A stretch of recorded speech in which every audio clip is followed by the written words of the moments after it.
Hi hello అందరికీ నమస్కారం. Welcome to our channel. నేను ఆదిత్య. ఫైబర్ నెట్ మాజీ ఎండీ మధుసూదన్ రెడ్డిని సస్పెండ్ చేస్తూ ప్రభుత్వం ఉత్తర్వులైతే జారీ చేసింది. మరి నారా లోకేష్ యువగలం పాదయాత్రలో చెప్పినటువంటి మాట రెడ్ బుక్ అనే అంశం ఏదైతే ఉందో, ఇప్పుడు రెడ్ బుక్లో భాగంగానే మధుసూదన్ రెడ్డిపై ఉత్తర్వులు జారీ చేయడానికి అది కూడా ఒక అంశం అంటూ ఒక వార్త అయితే వినిపిస్తుంది. మరి ఈ అంశంపై మాట్లాడడానికి ప్రస్తుతానికి మనతో పాటు స్టూడియోలో ఉన్నారు ప్రముఖ సీనియర్ జర్నలిస్ట్ అలాగే రాజకీయ విశ్లేషకులు జగదేవ్ గారు. సో సార్ని అడిగి తెలుసుకుందాం. సార్ నమస్కారం సార్. నమస్తే. ఫైబర్ నెట్ మాజీ ఎండీ మధుసూదన్ రెడ్డిని సస్పెండ్ చేస్తూ ప్రభుత్వం అయితే ఉత్తర్వులు జారీ చేసింది. దీన్ని రెడ్ బుక్కి కనెక్ట్ చేస్తూ ఉన్నారు. నారా లోకేష్ యువగలం పాదయాత్రలో రెడ్ బుక్ అనే ఒక అంశం తీసుకురావడం జరిగింది. సో ఆ రెడ్ బుక్లో ఇది కూడా ఒక అంశం, మధుసూదన్ రెడ్డి కూడా రెడ్ బుక్లో ఉన్నారు అనే ఒక అంశం అయితే వినిపిస్తుంది. సో మరి దీన్ని ఏ విధంగా చూడొచ్చు అసలు?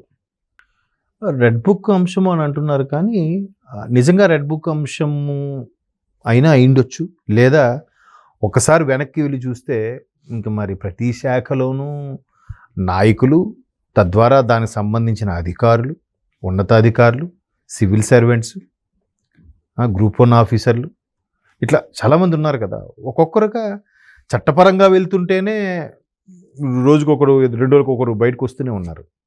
ఇంకా అలా కాదు, ప్రభుత్వం మాదే, మేము నచ్చినట్టు చేసుకెళ్ళిపోతాము అని అంటే మాత్రం ఇప్పటికీ ఒక 1000 మంది లోపల ఉండేవారేమో. కానీ అలా చేయట్లేదు. రెడ్ బుక్ అంశం ఏంటంటే వైసీపీ వాళ్ళు ఊరికే రెడ్ బుక్ రాజ్యాంగం నడుస్తుంది, లోకేష్ రాజ్యాంగమే నడుస్తుంది అని ఒక రకమైన భయభ్రాంతులకు లోనే ఇస్తున్న స్టేట్మెంట్ లాగా అనిపిస్తుంది.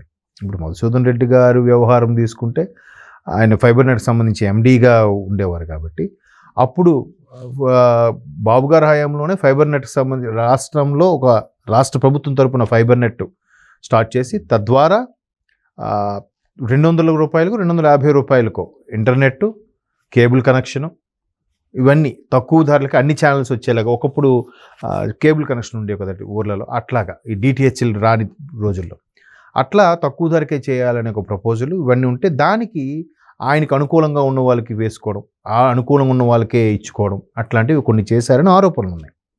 సో ఇప్పుడు ఎవరు ప్రభుత్వం ఉంటే వాళ్ళకి ఫేవర్గా ఉండే వాళ్ళని, లేదా వాళ్ళ పార్టీకి చెందిన వాళ్ళని, లేదా వాళ్ళ కార్యకర్తలకి, లేదా అనుయాయులు ఎవరైతే ఉన్నారో వాళ్ళకి చేస్తూ ఉంటారు ఫేవర్గా. బట్ మరీ ఓపెన్గా చేయకూడదు కదా. ఇప్పుడు ఒక 10 మంది రిక్రూట్ చేసుకోవాలనుకోండి అందులో.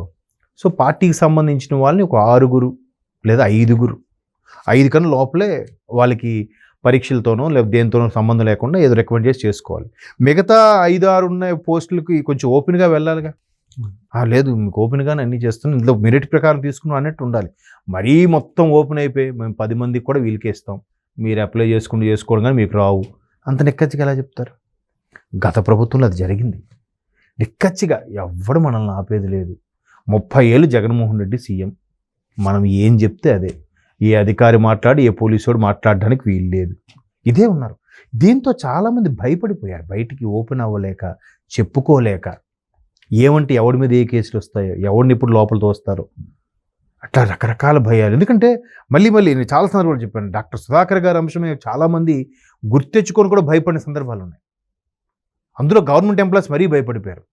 అయ్యో ఏదంటే ఏంటి, మా ఉద్యోగం పోతుంది, జీతం రాదు, ఏం చేయాలి? సరే అలాగా అణుచుకొని ఉన్నారనమాట. ఆ అణుచుకొని ఉండడం వల్లే ఇంత ఘోర పరాభవానికి కారణం వైసీపీకి నేను అనుకుంటున్నాను. సో మొత్తానికి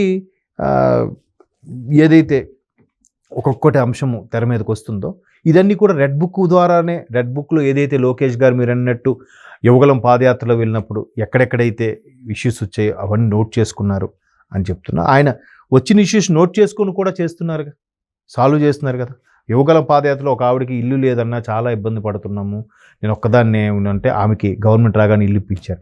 నిన్న కుర్రోడు ఐఐటీలో చదువుకోలేనంటే వాడికి ₹1,00,000 పైన చెక్ ఏదో అందజేశారు. చాలు. అంటే నేను అలాగైతే నేను మా ఊరు వచ్చినప్పుడు నేను కూడా పెట్టాను రా, నాకేం ఇవ్వలేదురా. అది కూడా అదృష్టం ఉండాలా? 100 మందిలో 10 మందికైనా సాయం అందుతుంది కదా, సంతోషమే కదా. అది కూడా లేదే. తిరిగి మీ దగ్గర ₹10 తీసుకునే పరిస్థితి వచ్చిందే. పథకాల రూపంలో ఇచ్చిన 1500 లెక్కర్ రూపంలోనూ ఇసుక రూపంలో లాగేశారుగా, డబుల్ ట్రిపుల్ లాగేశారుగా. మరి దానికి ఏం చెప్తారు? జనాలకి ఇచ్చిందే కనబడుతుంది, వెనక నుంచి లాగేస్తున్నది కనబడలే. అయితే అఫ్కోర్స్ చాలామందికి అర్థమైంది కాబట్టి మొన్న రిజల్ట్ కూడా అలాగ వచ్చింది మనకు తెలుసు. అయితే ఇక్కడ మీరు అన్నట్టు రెడ్ బుక్ అంశము అయినా అయిండొచ్చు, ఒకటి చట్టరీత్యా చర్యలు కూడా అయిండొచ్చు. ఈ మధుసూదన్ రెడ్డి గారి వ్యవహారమే చూసుకోండి, ఒక రకమైన జీవో పాస్ చేసేసి వీళ్ళు నచ్చినట్టు చేసేసుకుని అన్నీ చేశారు. అయితే ఈ రైల్వే బోర్డుకి ప్రస్తుత ప్రభుత్వం లేఖ రాసి కూడా ఆయన డెప్యుటేషన్ పొడిగించే ప్రయత్నం చేసింది. ఎందుకు?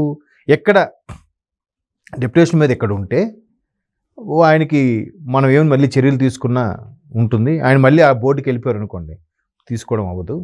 మేబీ ఐఆర్ఐఎస్ అయి ఉంటుంది, Indian railways IS and IRS అనేస్తారు, కానీ ఐఆర్ఎస్ అంటే రెవెన్యూ, ఇది ఐఆర్ఐఎస్ రైల్వే సంబంధించింది, సివిల్ సర్వెంట్ సంబంధించి. సో వాళ్ళకి లేఖ రాసి డెప్యుటేషన్ పొడిగించే అవకాశం తీసుకొని తద్వారా ఇప్పుడు గవర్నమెంట్ అనేది సస్పెండ్ చేసింది. సస్పెన్షన్ కూడా చాలా రకాలు ఉన్నాయి. మినిమం 3 నెలల నుంచి మ్యాక్సిమం 2 years వరకు కూడా సస్పెండ్ చేసుకోవచ్చు అంట.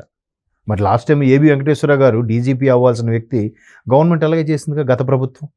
కేవలం చంద్రబాబు నాయుడు గారి హయాంలో ఇంటెలిజెన్స్కి ఏదైతే పనిచేశారో అందువల్లే ఆయనకి ఆ విధంగా పనిష్మెంట్ ఇచ్చి డీజీపీ అవ్వాల్సిన వ్యక్తిని రిటైర్ అయిపోయేలా చేసేశారు. ఇప్పుడు ఇంకో అంశం ఏంటంటే రెడ్ బుక్ అంటున్నారు, రాష్ట్రం బీహార్లో తయారైపోయింది అంటున్నారు, అరాచకాలు పెరిగిపోయి అంటున్నారు, ఢిల్లీలోకి వెళ్ళి ధర్నాలు చేశారు. ఇన్నంటున్నా మీరు అబ్జర్వ్ చేశారు లేదా, చంద్రబాబు నాయుడు గారు ఒక్క మాట మాట్లాడలేదు, ఎక్కడా ఖండించట్లేదు. ఆయన శ్రేణులకి ఏదైతే చెప్తున్నాడో ఆయన కూడా అదే అవలంబిస్తున్నాడు. ఆయన ఏదో భారీ ఓటమిని అనే బాధలో ఉన్నాడు, ఏదేదో మాట్లాడుతున్నాడు, కవ్వింపు చర్యలు దిగుతున్నాడు, రెచ్చగొట్టే ప్రయత్నాలు చేస్తున్నాడు. మీరు ఎవరు రెచ్చిపోవద్దు, కవ్వింపు చర్యలు దిగద్దు, సైలెంట్గా ఉండండి. ఎన్ని రోజులు అరుస్తారు? ఇప్పుడు ఏదైతే ఒక్కొక్కటి స్కాములకి, ఆడుదాం ఆంధ్రాకి రోజా గారికి సంబంధించి, లేదా ధర్మాన కృష్ణదాస్ గారికి సంబంధించి, లేదా ఇంకొక అంశము అగ్రిగోల్డ్ది జోగి రమేష్ గారు అబ్బాయి సంబంధం, వీళ్ళు ఒక్కొక్కరి చట్టరీత్యా ఇలాగా గవర్నమెంట్ ఉన్న వివిధ శాఖలు వాళ్ళ పనులు వాళ్ళు చేసుకుంటూ వెళ్తుంటేనే ఒక్కొక్కటి బయటకు వస్తున్నాయి.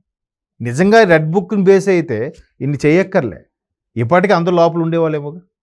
ఆయన రెడ్ బుక్ అంశం కూడా ఆయన మొదటి నుంచి చెప్పేది ఏంటి, అరే ఇప్పుడు రాజకీయ నాయకుడు అనేవాడు వాడు తాపత్రయం కొద్దో వాడు పదవి కాపాడుకోవడం కోసమో గడ్డి తిన్నాడు అని అనుకుంటే, మీరు సక్రమంగా నడిపించాల్సిన మీరు సివిల్ సర్వెంట్స్ కానీ లేదంటే ఉన్నతాధికారులు కానీ మీరు గడ్డి తినడం ఏంటి?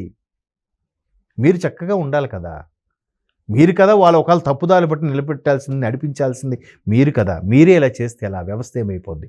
అటువంటి వాళ్ళ పేర్లు ఆయన పర్టికులర్గా రెడ్ బుక్లో నోట్ చేశారన్నట్టు విన్నాను. రాజకీయ పరంగా అంటే ఎప్పుడు ఉండే విమర్శలు, ఒకదానికో ప్రత్యర్థులకు దానికి దీనికి అటాక్లు కామన్, కౌంటర్ అటాక్లు అవి. మీరు జెన్యున్గా ఉండాలి కదా. ఇప్పుడు రాజకీయ నాయకుడు యొక్క పదవి కాలం 5 ఏళ్ళు, మీది అలా కాదు కదా, 60 ఏళ్ళ వరకు మీరు ఉండాలి కదా. మీరెంత కరెక్ట్గా ఉండాలి. మీరు కూడా సరే వాడు పైనోడు ప్రెజర్ పెట్టాడు అనుకోండి, ప్రెజర్ పెడితే మీరు ఎంత సీనియర్ మోస్ట్ ఐఏఎస్ ఐపీఎస్ ఆఫీసర్లు ఎందుకు ప్రెజర్ తగ్గాలండి? మహా అయితే ట్రాన్స్ఫర్ చేస్తారేమో, డెప్యుటేషన్ మీద, లేకపోతే ఇంకో సస్పెన్షన్ చేస్తారేమో, డెప్యుటేషన్ మీద ఇంకో దగ్గర వేస్తారేమో. ఎందుకు భయపడాలి పర్ఫెక్ట్గా ఉంటే?